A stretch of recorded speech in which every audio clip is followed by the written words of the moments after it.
Hello everyone, তো সকাল সকাল আবারও একটা প্রিপারেশন ব্লগ নিয়ে চলে এলাম। এনটিপিসি আন্ডার গ্রাজুয়েট লেভেলের এক্সাম ডেটের নোটিফিকেশন আউট হয়ে গেছে। তো তোমরা সকলেই দেখেছো আশা করি। যদি প্রথম ডেটেই এক্সাম ধরি আমরা, তাহলে ওই 20 দিন মতো টাইম পাচ্ছি। তো এই 20 দিন কীভাবে আমি আমার প্রিপারেশন কন্টিনিউ করছি, কী স্ট্র্যাটেজি ফলো করছি, সেগুলো তোমাদের সাথে শেয়ার করব। তো তার আগে আমি সকলকে জানাই শুভ নববর্ষ। আমাদের জন্য নববর্ষটা তখনই শুভ বা আনন্দের হবে যদি আমরা একটা সিলেকশন পাই। তো আশা করছি তোমরা সবাই ভালো আছো, সুস্থ আছো, আর নববর্ষটা তোমাদের সবার ভালো কাটুক।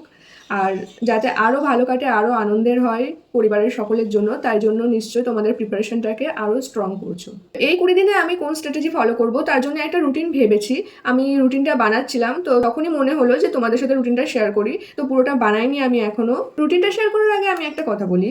দেখো, কোনো কাজ যদি আমরা প্রথম দিন করি তাহলে কিন্তু অনেকটা টাইম লাগে আর বুঝতে পারি না যে কীভাবে করব।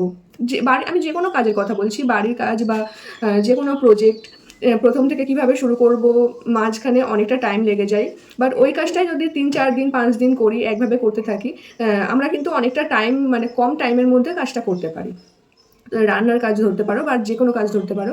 বাট ওই একই কাজ যদি কোথাও লেখা থাকে, চার্ট দেওয়া থাকে যে ফার্স্ট থেকে শেষ অবধি স্টেপ বাই স্টেপ কীভাবে তোমরা করবে, তাহলে দেখবে টাইমটা অনেকটাই সেভ হয়। আর তোমরা কনফিউজও হবে না যে কোথা থেকে শুরু করব বা একের পর এক কীভাবে কোন স্টেপ ফলো করব। এই কারণেই আমি যে কোনো পরীক্ষার আগে বা পরে বা যখন কোনো পরীক্ষা থাকেও না, তখন আমি একটা নিজের রুটিন আলাদাভাবে মেনটেন করি। আমি এই কথাটা এই কারণেই বললাম, কারণ এর আগেও আমি একটা রুটিন শেয়ার করেছিলাম আর এখন আরেকটা রুটিন শেয়ার করছি। তো অনেকেই মনে করতে পারো যে বারবার রুটিন চেঞ্জ করা, নতুন রুটিন তৈরি করা, এগুলোর মাধ্যমেই কি আমরা এক্সামে ভালো রেজাল্ট করতে পারবো? তো আমি তাদেরকে বলি, হ্যাঁ, রেজাল্ট তো অবশ্যই তুমি কতটা পরিশ্রম করছো, কোন স্ট্র্যাটেজি মেনটেন করে প্রিপারেশন নিচ্ছ, সেগুলোর উপর ডিপেন্ড করে। বাট রুটিন তোমার প্রিপারেশন নেওয়ার পদ্ধতিটা, অর্থাৎ লক্ষ্যে যাওয়ার পথটা সহজ করতে পারে। এই কারণেই আমি সবসময় একটা রুটিন মেনটেন করি। সবার চিন্তা ভাবনা আলাদা, আমি শুধু আমার দিকটা তোমাদেরকে বললাম। তো আমি তো বললামই, অলরেডি আমি স্টার্ট করে দিয়েছিলাম রুটিনটা বানাতে। এখানে আমি রিজনিং 30 মিনিট যেমন রাখি সেরকমই রেখেছি, আর জিকেটা একটু বাড়িয়েছি, 1 ঘন্টা করেছি। এর মধ্যেই আমার সমস্ত কিছু থাকবে, অর্থাৎ কনস্টিটিউশনের পার্টটা রিভাইজ দেবো আর বাকি জিকে প্র্যাকটিসের ভিডিওগুলো থেকে করব। আর কারেন্ট অ্যাফেয়ার্স 1 ঘন্টা করে প্রত্যেক মাসের যে মান্থলি ভিডিওগুলো আসে ওগুলো এক একটা মাসে 3টে করে ভিডিও করব, তাহলেই হয়ে যাবে। দেখো, এখানে কিন্তু আমার 2.5 ঘন্টার মধ্যে বাকিগুলো কমপ্লিট হয়ে গেল। আর ম্যাথ আমি 3 থেকে 4 ঘন্টা রেখেছি প্র্যাকটিস সেট। আর এই রুটিনের মধ্যে আমি ইঞ্জিনিয়ারিং ড্রয়িংটাও রাখছি 1 ঘন্টা বা 30 মিনিট, যেদিন যেরকম টাইম পাবো। আর ম্যাথ কিন্তু আমি সব পার্টের সব চ্যাপ্টারগুলো একসাথে প্র্যাকটিস করব না, এই জন্য আমি পার্ট করে নিলাম। যেহেতু 3 থেকে 4 ঘন্টা দিচ্ছি, তাই 2টো করে পার্ট আমি একসাথে করব। যেমন অ্যারিথমেটিক, অ্যালজেব্রা একদিনে হয়তো করলাম 2 ঘন্টা, জিওমেট্রি, ট্রিগোনোমেট্রি একদিনে হয়তো করলাম। এবার ওই পার্টগুলোর মধ্যেও কিন্তু আলাদা আলাদা চ্যাপ্টার আছে, সেগুলো আমি আর আলাদাভাবে করব না, একসাথেই প্র্যাকটিস সেটে করে নেব, যেহেতু আমার চ্যাপ্টার ওয়াইজ সিলেবাস কমপ্লিট করা আছে। তো পুরো রুটিনটা তোমাদের সাথে শেয়ার করলাম। এই রুটিনই আমি এই 20 দিন ফলো করব।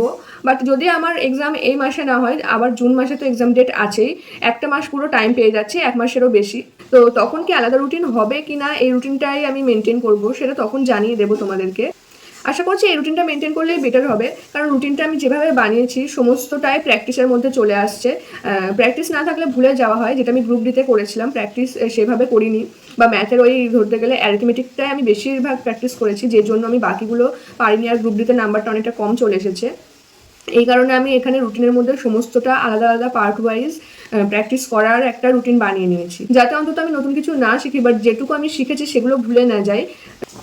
তো যাই হোক, আমার মতো তোমাদেরও যাদের সিলেবাস শেষ হয়ে গেছে বা মোটামুটিভাবে শেষ করছো, তাদের জন্য কিন্তু এই রুটিনটা খুবই ভালো হবে পরীক্ষার আগে অবধি। সকলে ভালোভাবে প্রিপারেশন নাও। কারো যদি মনে হয় যে আমার রুটিনটা মেনটেন করলে অনেকটা তোমরা হেল্প পাবে, তারা মেনটেন করতে পারো। আর যাদের মনে হয় সবার ক্যাপাসিটি আলাদা থাকে, কারোর বেশি কারো কম, তারা কিন্তু তাদের মনের মতোভাবে কোনো রুটিন মেনটেন করতে পারো। বাট একটা রুটিন ফলো করে অবশ্যই প্রিপারেশনটা তোমরা আরও ভালো করতে পারবে। তো দেখা হচ্ছে আবার নেক্সট ব্লগে। এখনের জন্য এই পর্যন্তই।